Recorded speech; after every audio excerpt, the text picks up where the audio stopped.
Hello, hello, j'espère que vous allez bien. Aujourd'hui, j'ai le plaisir de recevoir Zoé Lafont, astrologue humaniste et copilote du projet C'est l'Astro, qu'elle a rejoint en 2006 aux côtés de Christine Haas. Depuis, elle a largement contribué à faire rayonner cette discipline à travers le digital, du site aux réseaux sociaux en passant par une chaîne YouTube suivie par des dizaines de milliers de personnes. Zoé incarne une astrologie ancrée, accessible et profondément connecté à l'humain. Avec Zoé, on a parlé d'énormément de sujets, alors tu t'en doutes, d'astrologie, mais aussi de business, et bien sûr, d'astrologie dans ton activité, dans ton entreprise. J'espère que cet épisode te plaira. En tout cas, j'ai adoré mon échange avec elle. L'astrologie, c'est un peu mon dada depuis quelques années maintenant. Si tu as aimé l'épisode, n'oublie pas de laisser un petit like, de t'abonner à la chaîne en activant la petite cloche pour ne louper aucun épisode, de laisser un petit commentaire si cet épisode t'a plu. Et c'est parti pour l'épisode. Bonjour Zoé, tu vas bien ? Ça va et toi Léa ? Eh ben, je suis super contente, d'autant que tu es la première personnalité qui vient parler d'astro sur mon podcast. Ah bah écoute, je suis ravie alors. Tu le sais un petit peu parce qu'on en parlait juste avant. L'astrologie, ça fait partie de ma vie. Je me suis formée pendant quelques années. Bon, je suis pas aussi expérimentée que toi, hein, on va pas se mentir. Mais c'est une thématique qui vraiment, pour moi, est aidante quand tu es entrepreneur ou juste dans la vie. Et j'avais vraiment envie de t'inviter pour en parler aujourd'hui. D'astro, d'entrepreneuriat, bien sûr. Hein, les deux facettes. On va parler des deux, soyez pas surpris. Donc, merci beaucoup. Bah, avec grand plaisir. Je suis toujours ravie de pouvoir parler de l'astrologie et puis aussi d'expliquer et de clarifier, parce que c'est quand même une discipline qui déclenche pas mal de passions. Oh oui, surtout en ce moment. Ouais. On en reparlera. Ouais. On en reparlera un peu plus tard dans mes questions. Alors, évidemment, j'ai plein de questions pour toi. Ouais. Mais déjà, Zoé, j'aimerais bien savoir comment l'astrologie est entrée dans ta vie. À quel moment tu as décidé d'en faire ton métier ? Ah, alors ça, deux questions différentes, Ouais. dans la même en fait. Elle est entrée dans ma vie très tôt, puisque j'ai une mère astrologue qui s'appelle Christine Haas, qui officie sur RTL, et que donc à la maison, l'astrologie a fait partie pas de mon éducation, j'ai envie de dire, mais l'astrologie était là, je la voyais monter des thèmes. À l'époque, elle les faisait à la main. Et puis, tous ces symboles de planètes, tout ça, je trouvais ça assez curieux. Et adolescente, quand j'ai commencé à sortir et à chercher l'amour, je venais la voir tous les week-ends en lui disant « Alors, est-ce que j'ai des chances de rencontrer mon âme sœur ?» etc. Elle me répondait et tout, mais j'avais l'impression parfois qu'elle m'expédiait un peu. Bon, j'imagine que toutes les semaines, ça devait être un petit peu pénible à la longue. Et donc, je me suis dit, je vais apprendre. On est 3 filles, j'ai été la seule à apprendre. Et puis peut-être aussi dans la volonté de parler la même langue que ma mère, d'une certaine manière. Et donc voilà, je suis un peu comme Obélix, c'est souvent ce que je dis. Je suis tombée dans la marmite toute petite. Donc voilà. Après, quand est-ce que j'ai décidé d'en faire mon métier ? Je pense jamais. J'ai d'abord fait des études de psychologie clinique que j'ai poursuivi assez longtemps. J'ai commencé ensuite ma carrière en faisant de la recherche à l'Institut Mutualiste Montsouris, en service de psychiatrie adolescente. J'étais spécialisée dans la prise en charge des patientes qui souffrent de troubles du comportement alimentaire. Donc, j'ai travaillé là-dedans et en même temps, en fait, l'astrologie, c'était un peu mon job d'étudiant. J'ai aidé ma mère, dont la carrière se développait beaucoup, j'ai toujours aimé écrire, donc je l'aidais à écrire des horoscopes. À l'époque, il y avait beaucoup plus de presse papier, ça fonctionnait beaucoup mieux que maintenant. Et voilà, c'était un job d'étudiant plutôt sympa. Et puis, de fil en aiguille, son activité s'est développée. Faire de la recherche en France quand on est psychologue, les perspectives sont assez bouchées, pas évident d'évoluer, de pouvoir prendre des responsabilités. Et voilà, à un moment, j'ai fait le choix, en 2006, de quitter le monde de la recherche et de me consacrer à l'astrologie. C'est marrant le lien. C'est une longue réponse.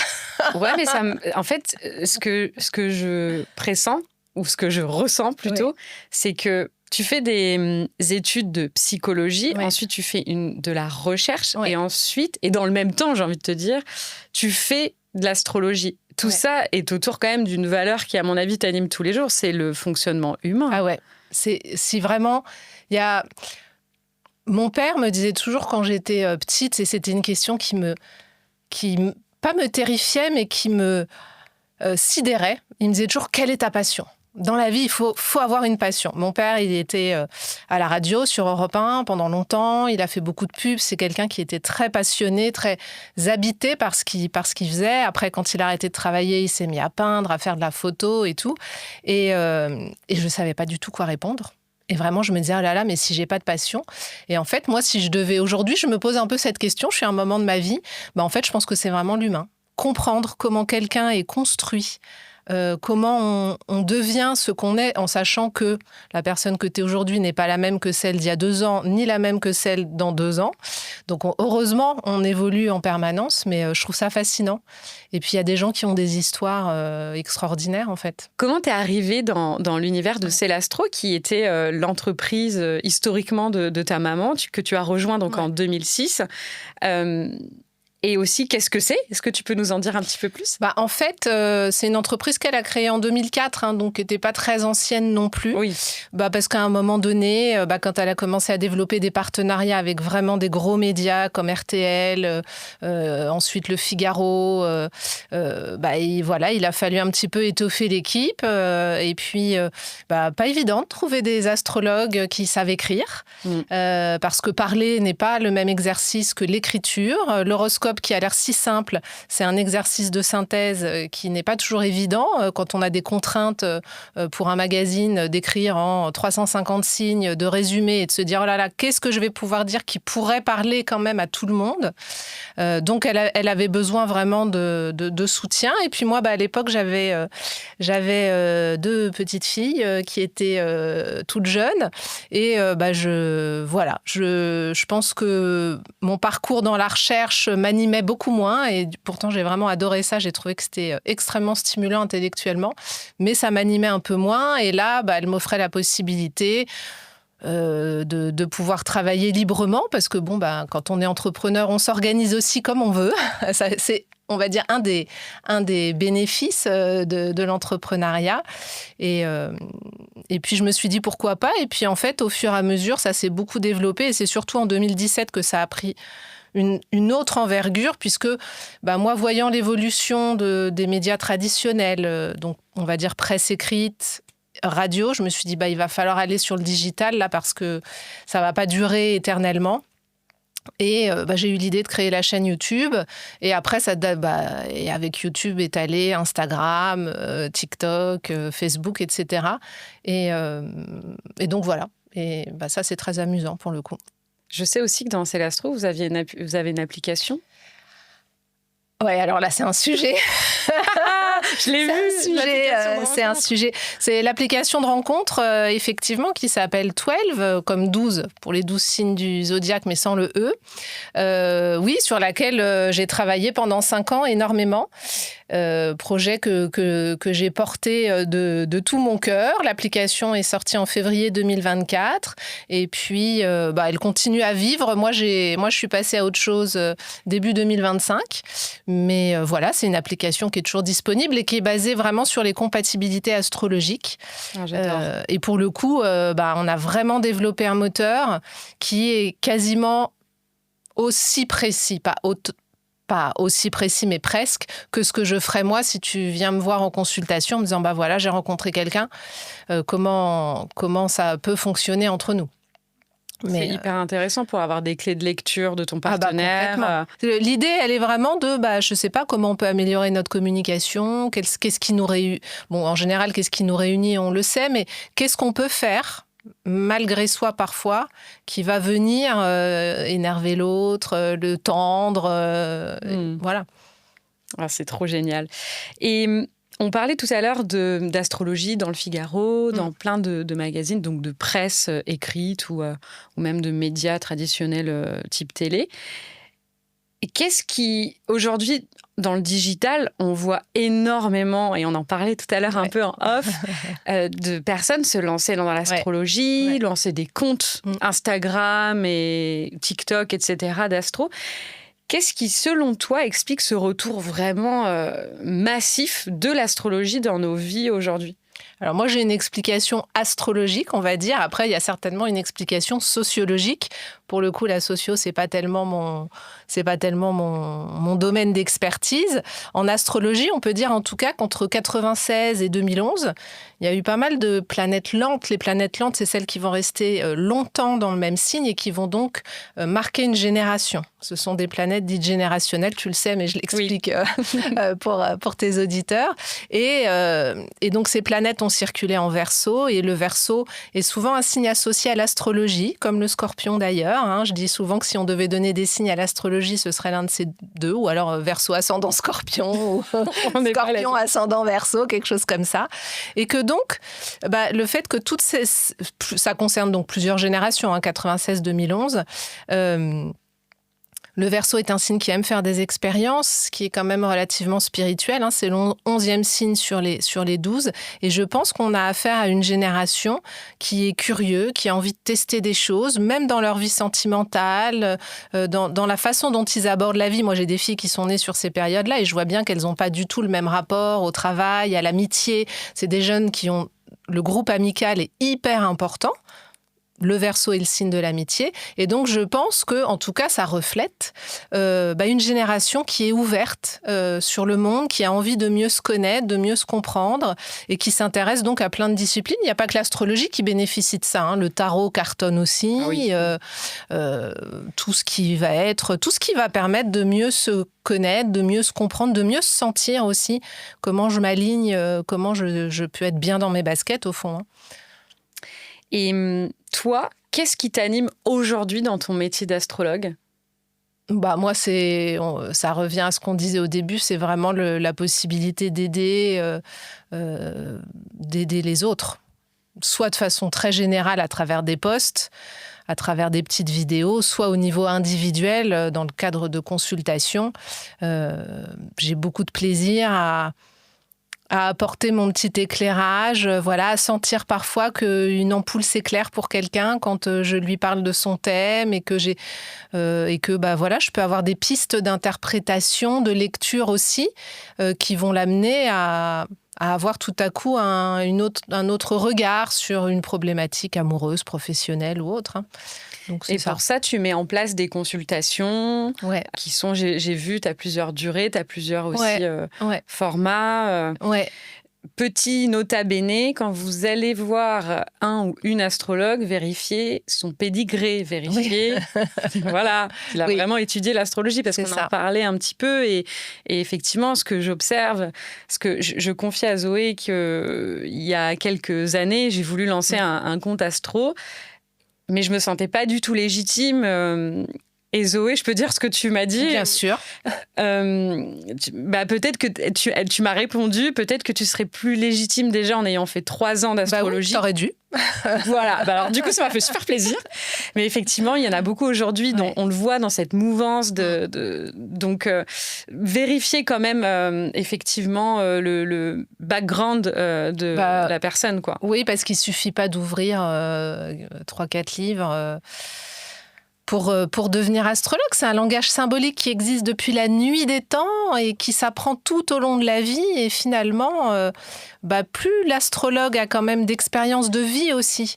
C'est pour ça qu'être astrologue à 22-23 ans, et il n'y a rien de négatif dans tout ça. Il y a des personnes à 22-23 ans qui ont déjà eu des vies très riches, qui ont déjà eu plusieurs vies, qui ont vécu des choses effectivement qui leur apportent une grande maturité. Ça n'est pas le cas de tout le monde.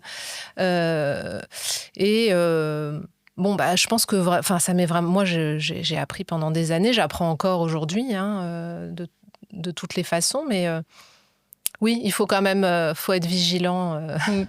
Et puis, c'est surtout, en fait, l'astrologie, c'est une discipline qui peut faire peur. Parce qu'il y a le côté prédictif. Comme on connaît le mouvement des planètes à l'avance, on peut faire des prévisions. Et si on tombe sur un ou une astrologue qui va avoir une lecture, justement... Comme dans les livres, parfois, les interprétations peuvent faire peur. Moi, j'ai déjà eu en consultation des gens qui m'appelaient après avoir eu un autre astrologue au téléphone en me disant on m'a dit des trucs, j'ai très peur, il paraît que je vais passer un été affreux. Ouais, je confirme. D'astrologues qui disent j'aimerais pas être à votre place, mais c'est horrible. Oh là là. Alors, moi, j'aimerais bien parler de quelque chose dont tu te définis souvent, tu te définis d'astrologue humaniste. Ouais. Toi qui es animé par les valeurs humaines de par ton parcours et ton métier aujourd'hui. Qu'est-ce que ça veut dire vraiment concrètement pour toi, astrologue humaniste?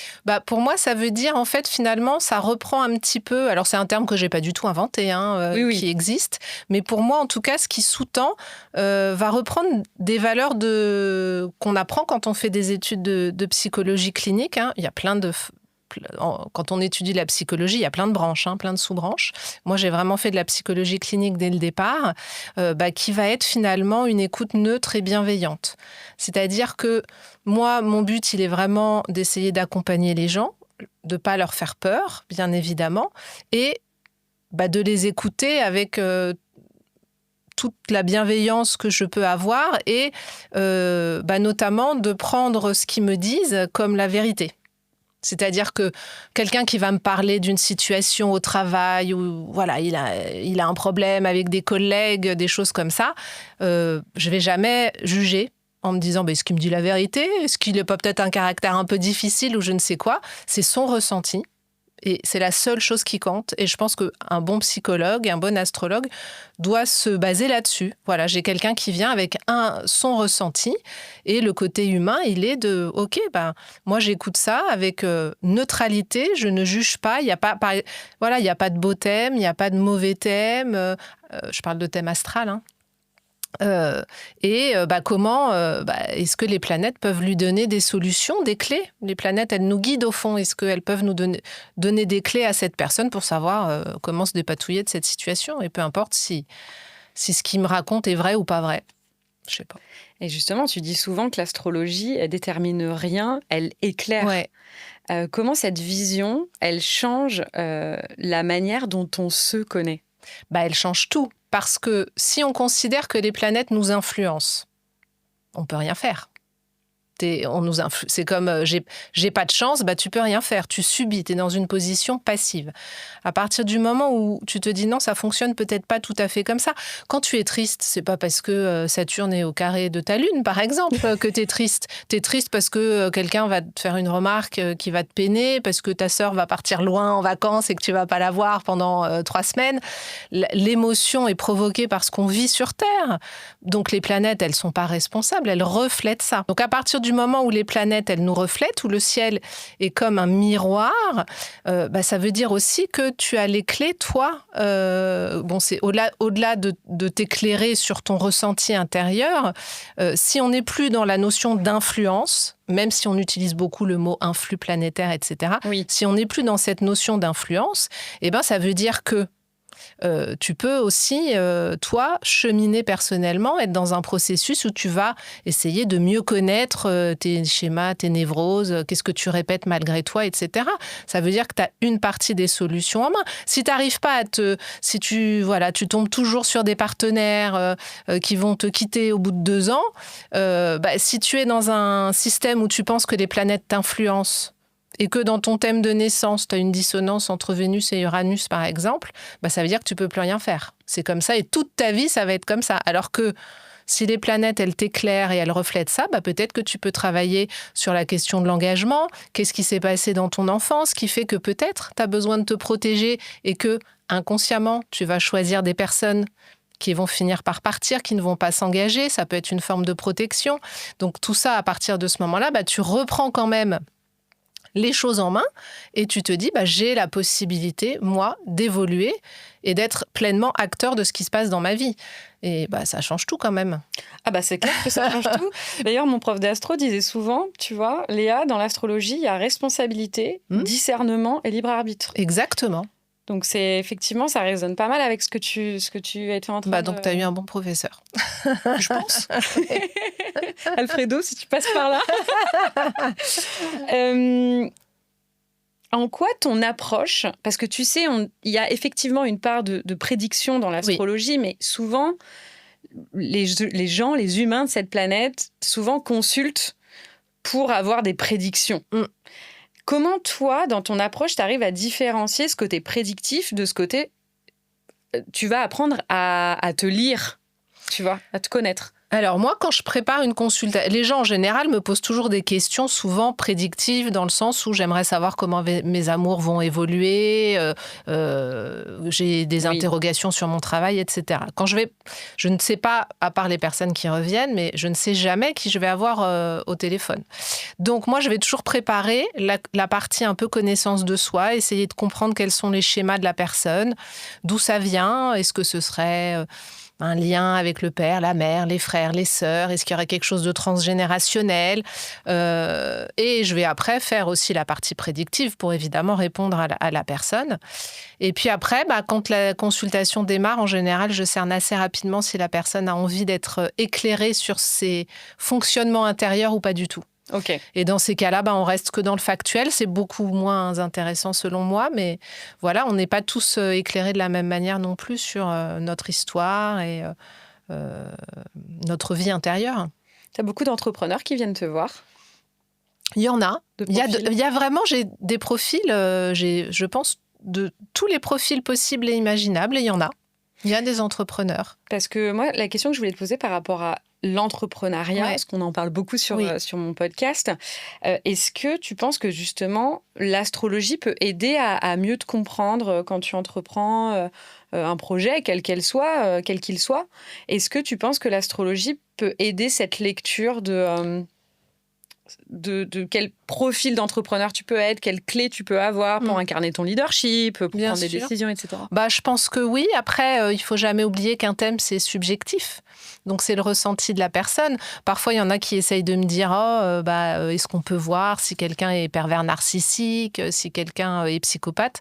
Pas forcément. Le pervers narcissique ne se voit pas comme ça. Le thème, c'est aussi la manière dont on se voit, la manière dont on vit les choses. Il y a des entrepreneurs qui vont vivre leur entrepreneuriat comme une liberté folle. Dans ces cas-là, on va retrouver pas mal de Verseau ou un Uranus qui est la planète du Verseau qui est particulièrement valorisée dans le thème. Et puis, il y a des gens qui vont vivre l'entrepreneuriat dans un parcours un peu plus chaotique avec des hauts, des bas, des difficultés, des crises à gérer. Donc, parfois, c'est vrai que moi, quand j'ai des personnes en consultation qui vont avoir un secteur de carrière en Verseau, un Uranus dans leur secteur de carrière, un Uranus très fort, c'est souvent quand même le signe qu'on n'aime pas tellement les contraintes, qu'on n'aime pas tellement les rapports d'autorité. Et donc, c'est vrai que souvent, ce sont des personnes à qui je conseille, à un moment ou à un autre, pour pouvoir s'épanouir pleinement, peut-être de se lancer dans une profession libérale, indépendante, monter sa boîte. Mais oui, ça peut aider. Ça peut aussi, je vois un autre angle qui pourrait aider à toi de me confirmer, je parle sous ton contrôle quand même, c'est aussi de faire des choix professionnels. Bien sûr. Quand t'es perdu, voilà, je vais faire quoi demain Absolument, il y a ça. Et puis aussi les périodes pour peut-être innover, changer des outils de travail, peut-être au contraire pour être patient. En tout cas, les gens qui vont se lancer dans l'entrepreneuriat, en général, on retrouve quand même des aspects d'Uranus, parce que le démarrage d'une entreprise, c'est quand même un peu les montagnes russes. Voilà, parfois on a beaucoup d'espoir, on y croit, on est hyper enthousiaste, et puis il y a d'autres moments, ça stagne, ça freine. Il peut y avoir des aspects de Saturne aussi, qui est la planète du temps, parce que ça prend du temps de se construire une réputation, une clientèle, de se faire connaître. Donc oui, je trouve que ça peut être intéressant, parce que c'est quand même l'entrepreneuriat, c'est difficile, ça correspond pas à tout le monde. Quand on a un fort besoin de sécurité, quand on veut être sûr de gagner les mêmes sous tous les mois, d'avoir le chômage, des choses comme ça, c'est peut-être pas le meilleur chemin pour pouvoir se mettre en sécurité.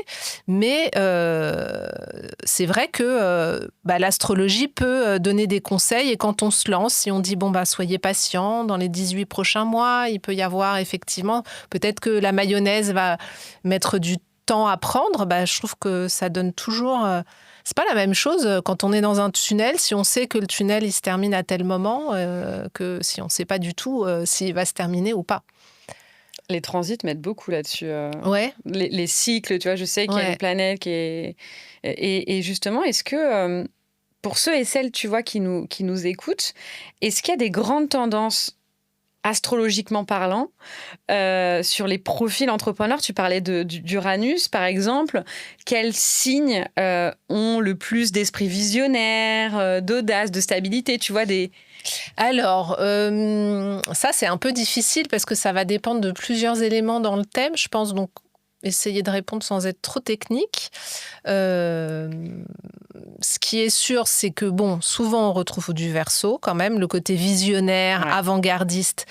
Il y a du Verseau. Alors, le revers du Verseau, c'est que parfois, il est un peu en avance sur son temps, comme c'est le signe du futur qui est vraiment tourné vers le futur. Eh bien, parfois, le Verseau peut avoir un côté Géo trouve-tout, professeur tournesol dans Tintin. Je ne sais pas si vous avez les références. Mais donc, voilà, côté génial, mais pas toujours au bon moment. Voilà, mais il y a un côté visionnaire indéniable. Qu'est-ce qu'on peut retrouver d'autre? Il peut y avoir du Bélier aussi, pour le côté je démarre, j'ai un fort leadership. Le leadership, en tout cas, on peut retrouver des signes de feu souvent. Le lion. Le lion, le sagittaire, le bélier, qui sont vraiment des signes avec un côté directif, dans le bon sens du terme. Hein. J'aime mener les troupes, rassembler et mener les troupes. On peut retrouver, alors sans parler forcément de signes, les signes cardinaux. Donc, on a le Capricorne, le Bélier, la Balance, le Cancer, qui sont les signes de début de saison. Il ne faut jamais oublier que l'astrologie repose sur les saisons. Oui. Printemps, été, automne, hiver. Hein. Non, je précise parce que parfois, il y en a qui l'entendent autrement. Oui, c'est vrai. Et que ces signes cardinaux sont ceux donc, du début de saison. Donc, ils sont portés d'une énergie qui pousse à démarrer, à entreprendre. Donc, ils peuvent aussi avoir des profils d'entrepreneurs. Il y avait le côté créatif aussi que tu me demandais. Oui, créatif, l'intuition business, tu en as parlé avec le Verseau. Et tu vois, quand tu me parles, il n'y a aucun signe que j'ai. Je suis Poisson, ascendante Vierge, Lune. Je vais pas te donner tous mes placements, mais grosso modo, Poisson, ascendant Vierge, Lune en Scorpion. Genre. Bah oui, mais ascendant Vierge, ton milieu du ciel, il est en Gémeaux. Oui, ça correspond. Les Gémeaux aiment bien être multitâches quand même, être dans la communication, dans le lien. Enfin, il faut que ça circule. Donc, après, il faut regarder d'autres choses. Il y a aussi tous ces éléments autour est-ce qu'il y a un besoin de sécurité ou pas. Par exemple, quelqu'un qui a un secteur de carrière en Taureau, je le verrais moins entrepreneur, mais peut-être que les taureaux, là, les petits bébés taureaux, Uranus est en taureau depuis 2018, peut-être que ces bébés-là, s'ils ont Uranus dans leur milieu du ciel en taureau, peut-être qu'ils seront entrepreneurs, mais c'est vrai que c'est un signe en général qui a besoin de sécurité, qui ne va pas être très à l'aise là-dedans. La créativité, on peut la retrouver chez la Balance, le Lion, Poisson aussi, hein. Alors, si on devait donner quelques repères, tu vois, très bref, quel signe? Donc là, on va faire, tu vois, comme un petit jeu. Ouais. Je vais te donner des mots-clés, puis tu vas me dire, OK, c'est quel signe, tu vois. OK. Sachant que c'est très général, ce que je vais dire. Hein. Voilà, quel signe ou placement? C'est pour ça que je voulais vraiment préciser quels signes ou placements sont les plus... Et puis, d'intuition, avec son expérience plutôt, pas que l'intuition, tu vas pouvoir me dire un petit peu. Alors, quels signes sont les plus bosseurs? Capricorne et Vierge, en général. Quels signes sont les plus stratèges? Scorpion.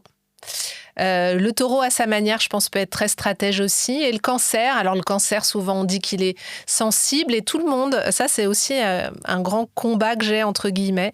Je suis très triste que la sensibilité soit perçue comme une faiblesse dans notre société. Parce que je pense que la sensibilité, c'est une grande richesse intérieure. C'est ce qui est à l'origine de l'empathie, de la compassion, de la créativité, et qu'elle est nécessaire. Et le Cancer peut être sensible, mais en général, il peut être très stratège et être très très bon en business. Quels signes sont les plus leaders? Les signes de feu en général, hein, Lion, Bélier et Sagittaire.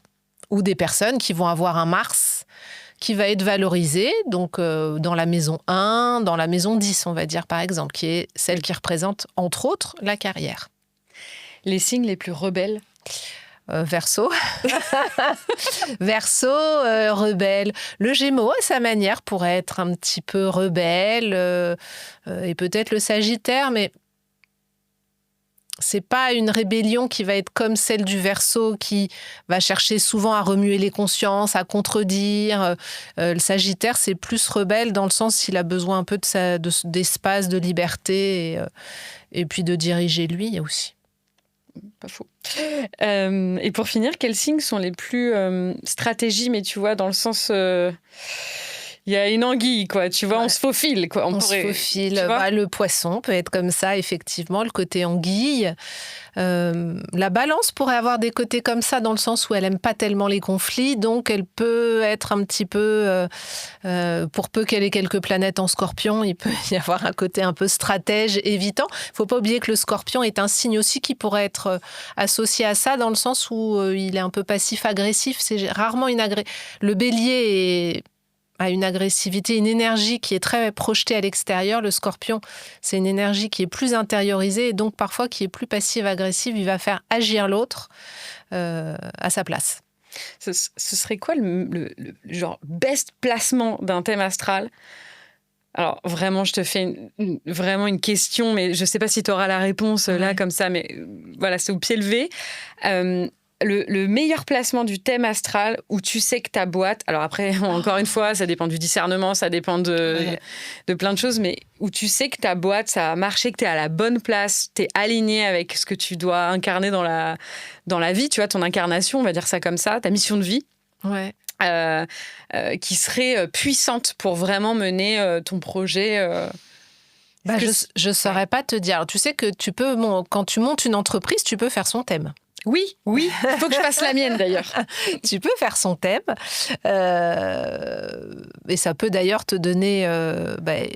tu peux choisir, essayer de choisir le moment où tu vas créer cette entreprise. Dans un thème, c'est difficile parce qu'en réalité, monter une entreprise, c'est quand même une expérience qui va être très variée, qui peut te procurer autant de plaisir que de stress. Il ne faut pas oublier qu'il y a quand même un stress qui est lié à l'entrepreneuriat. Ah bon tu vois, le soir, tu ne travailles pas, l'argent ne rentre pas. Donc, c'est extrêmement difficile de dire qu'est-ce qui serait idéal finalement. Ouais, c'est peut-être un peu compliqué, effectivement. Et puis, tous les thèmes sont juste différents. Tu parlais du thème pour l'entreprise. Ouais. Est-ce que toi, tu utilises l'astrologie pour ton entreprise ? Écoute, les cordonniers sont les plus mal chaussés en général. Pas forcément. J'ai monté plusieurs entreprises ces dernières années, notamment pour l'application de rencontres. Et c'est vrai que, comme j'étais pas forcément toute seule à décider, j'ai pas forcément choisi des dates. Après coup, je me suis dit que j'aurais peut-être dû m'appuyer un peu plus sur l'astrologie. Non, pas nécessairement. Je vais regarder mes aspects à moi dans le sens où, est-ce que c'est des bonnes périodes pour entreprendre, se développer ? Est-ce qu'il faut être patient ? Est-ce que c'est le moment de construire ?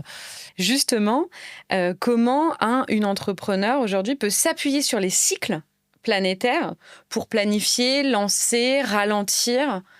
Alors, pour le coup, avec l'aide d'un ou d'une astrologue c'est mieux. professionnelle, on va dire. Oui, complètement.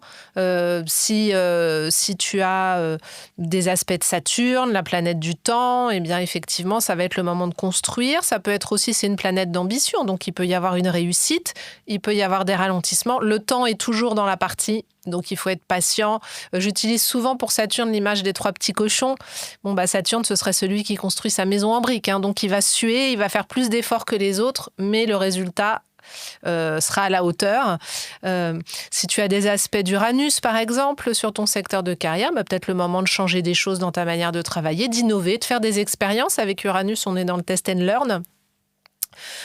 Si tu as des aspects de Jupiter, alors il peut y avoir une période d'expansion. Là, la renommée se développe. Mais moi, je me méfie toujours beaucoup de Jupiter. Donc, c'est une planète double. Elle peut aussi amplifier les ennuis selon son placement dans le thème. Mais oui, alors là, pour le coup, les transits peuvent vraiment accompagner et donner des clés sur, est-ce que je dois appuyer sur le frein ou est-ce que j'appuie sur l'accélérateur, hein, de façon très schématique. Tu les regardes, j'imagine, toi, quand tu fais beaucoup, beaucoup de vidéos sur les transits, pas que sur l'horoscope. Je sais que sur les périodes, là, par exemple, on est dans une période où on est dans l'ère de Jupiter. Ouais. J'ai lu. Ouais. Alors, c'est quoi l'ère de Jupiter, par exemple ? Alors là, c'est surtout Jupiter qui est rétrograde depuis hier. Jupiter, elle occupe le signe du Cancer depuis le 9 juin 2025.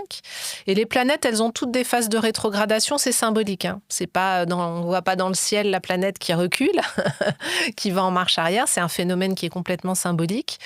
Et donc voilà, si depuis le 9 juin... toi, c'est plutôt pas mal, normalement, sur le papier, pour une poisson ascendant vierge. S'il y a eu plein de périodes d'opportunités, s'il y a des choses qui se sont accélérées, peut-être qu'il va y avoir une phase soit de consolidation. Quand une planète rétrograde, ses énergies sont plus intériorisées. Donc, elle rétrograde jusqu'au 11 mars. Il peut y avoir soit une période de consolidation, soit de ralentissement, ou alors peut-être qu'un partenariat, qu'une collaboration va mettre du temps à se concrétiser. Et si, au contraire, il y a eu plein de soucis, avec Jupiter, il peut y avoir des soucis administratifs, juridiques, des injustices, des choses qui prennent des proportions un petit peu exagérées. Il va y avoir une période d'accalmie jusqu'au mois de mars. Tenons bon. Vous avez vu, il n'y a pas que Mercure qui rétrograde. Ah non, à part le Soleil et la Lune, toutes les planètes rétrogradent. Non, mais c'est fatigant sur Instagram de voir, il y a Mercure qui rétrograde. Ah oui, tout doit s'arrêter. Tout doit s'arrêter. C'est la fin. Ouais, c'est ça, c'est la fin des haricots. Donc, toutes les planètes rétrogrades, comme vous l'avez dit. C'est ça. C'est puissant à quel point je trouve que l'astrologie peut vraiment, nous, entrepreneurs, quand je dis nous, c'est nous deux, bien sûr, y compris, nous aider à identifier nos forces, nos axes de progression ou d'analyse un peu plus poussée sur la question, ces zones de génie, ces cycles d'énergie. Pourquoi on n'en parle pas autant de ça, selon toi, dans l'entrepreneuriat ? Parce que ça pourrait nous donner des outils de malade. Oui, je sais pas. Même dans les entreprises, il pourrait y avoir des astrologues parce que ça pourrait accompagner. Alors je sais que ton sujet, c'est l'entrepreneuriat. On va dire que tu es l'entrepreneur et que tu commences à te développer, que tu peux employer, ce qui est merveilleux, de créer de l'emploi aussi. Ça peut être utile au niveau des compatibilités déjà. La compatibilité, c'est pas que amoureux. Ça peut être utile aussi de voir un petit peu la personne. Est-ce qu'elle est dans une phase de sa vie où elle va pouvoir s'investir pleinement parce que quand tu es une petite entreprise, si tu as quelqu'un qui est instable, qui va se mettre en arrêt maladie ou des choses comme ça peut être compliqué à gérer aussi. Donc il y a tout l'aspect compatibilité. Est-ce que ça peut matcher ? Est-ce que on a des forces communes ? Est-ce qu'on va pouvoir déplacer les montagnes ensemble ? Et puis alors dans des plus grosses entreprises, quand il y a des salariés qui veulent évoluer, se reconvertir, changer de branche, ça peut être aussi une forme d'accompagnement en plus du reste. C'est pas à la place d'eux, en complément, pour savoir où est-ce qu'on pourrait est-ce que c'est un bon moment pour se former, pour se réorienter ou... Tu avais regardé un petit peu, j'imagine, le human design, ça arrive beaucoup dans les entreprises. Je sais qu'il y a des... Je connais pas bien, mais je sais qu'ils se servent du human design. Ouais. Mais l'astrologie... Pendant le premier confinement, je me souviens, je ne sais pas si tu te rappelles, les entreprises, elles essayaient pour occuper leurs salariés en télétravail de proposer des ateliers, des webinaires, des choses comme ça. Et on avait été contactés par un énorme groupe de conseils. Et moi, j'ai été complètement sidérée en me disant, dis donc, s'ils commencent dans ces gros groupes de conseils où ils ont quand même des profils hyper classiques d'écoles de commerce, qui sont très dans le moule, on va dire. Je me suis dit, s'ils commencent à s'intéresser à l'astrologie, c'est incroyable. Et puis, en fait, c'était un jeune qui nous avait contactés. C'est pas passé après au niveau du management. Mais en tout cas, si, ça peut beaucoup apporter, ça, c'est certain, ouais. Ah, j'en suis sûre, mais moi, je milite pour ça. Mais du coup, tu viens aussi de mettre en lumière qu'on peut faire... moi, si demain, je viens te voir, je peux venir te voir pour le thème astral de ma société. Absolument. Donc, c'est trop on peut faire le thème astral de tout à partir du moment où on a un jour précis et une heure, ou l'heure où tu as signé les statuts. Ok. Ça, tu le sais. En plus, maintenant, c'est souvent électronique. Oui. Donc, tu as t'as une heure précise et tu peux effectivement monter le thème de ton entreprise. Tu peux faire le thème d'un mariage aussi, d'un pays. De tout. Ouais. Ok. Je voudrais aussi qu'on parle de toi en tant qu'entrepreneur. Comment aujourd'hui tu trouves ton équilibre entre intuition, mission, stratégie? Donc le côté un peu, tu vois, on est dans le feu et on est dans l'eau avec les émotions. Quand toi, t'entreprends quand même avec l'astrologie, qui est une... Bon alors, je vais pas faire carnage en disant que c'est une science pour moi, mais c'est un outil de compréhension humain. Sinon, je vais me prendre les foudres. Hein. Donc, Mais même la mienne. Hein. Donc, c'est un outil de compréhension. C'est un langage symbolique, un langage symbolique. Un art, une discipline. Ouais. Une discipline. Ça me va très bien de dire ça comme ça, effectivement. Donc, comment toi, tu trouves un peu ton équilibre parmi tout ça pour entreprendre dans ce domaine? Oh, je ne saurais pas te dire. Après, ça dépend de la personnalité, j'ai envie de dire. Moi, j'ai un thème qui est un peu symétrique, avec Saturne en haut et Neptune en bas. Et du coup, j'ai le côté où je structure, je suis très terre à terre, je suis très cadrée, j'ai fait de la recherche, donc tout ce que je fais et je suis assez rigoureuse et structurée. Et puis, j'ai un autre côté de moi qui est complètement intuitif, qui est beaucoup plus dans le éponge, dans la créativité. Je sais. En fait, il n'y a pas vraiment de technique pour l'équilibrer. Je sais que si j'ai pas de partie créative humaine, ça m'intéresse. En fait, je me vide comme une peau de chagrin. Et finalement, je me rends compte que tout ce qui est très créatif est aussi amusant et essayer de trouver de nouveaux contenus. J'aimerais beaucoup développer des événements, par exemple, je sais pas, organiser des dîners astro, des choses comme ça pour juste parler autour de l'astrologie, échanger, répondre aux questions. Quel conseil tu pourrais donner à quelqu'un qui souhaite, tu vois, en reprenant mon exemple de tout à l'heure, je voulais me lancer dans peut-être avoir un compte Insta, une activité même d'astro-coach ou quelque chose comme ça. Il y en a beaucoup qui se lancent aujourd'hui dans des métiers qui sont non conventionnels, un peu en dehors du moule. Toi, tu es dans cet univers depuis longtemps, tu entreprends depuis un certain nombre d'années. Qu'est-ce que tu pourrais leur dire ? Qu'est-ce que je pourrais leur dire ?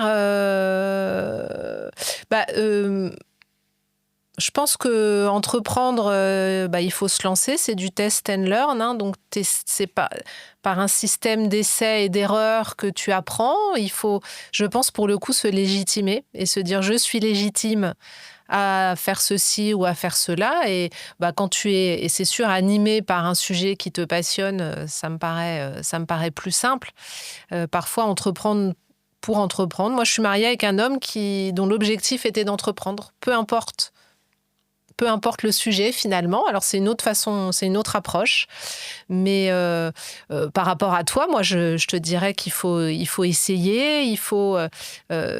C'est plus tu vas faire de thèmes. Au début, tu commences par tes amis, le tien, tes parents, ta famille. Plus tu vas essayer d'en analyser, de faire des prévisions, sachant que les prévisions, c'est l'étape.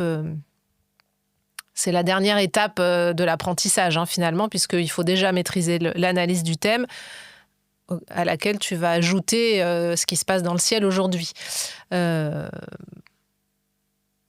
je crois qu'il faut... il paraît que le courage, c'est de pouvoir avancer avec ses peurs. Donc, il faut réussir à avancer avec ses peurs, à essayer, et puis à se dire que si on n'y arrive pas, c'est pas grave, on va faire autre chose après, non ? J'imagine qu'en plus, toi, si tu devais résumer un peu ton chemin entrepreneurial, qu'est-ce que tu pourrais, là, peut-être en plusieurs mots, évidemment, j'allais dire en 2 mots, mais qu'est-ce que tu pourrais dire avec un peu de recul sur ce chemin entrepreneurial que tu vis depuis quelques années ? Qu'est-ce que je pourrais dire ? Je pourrais dire que j'ai quand même beaucoup aussi construit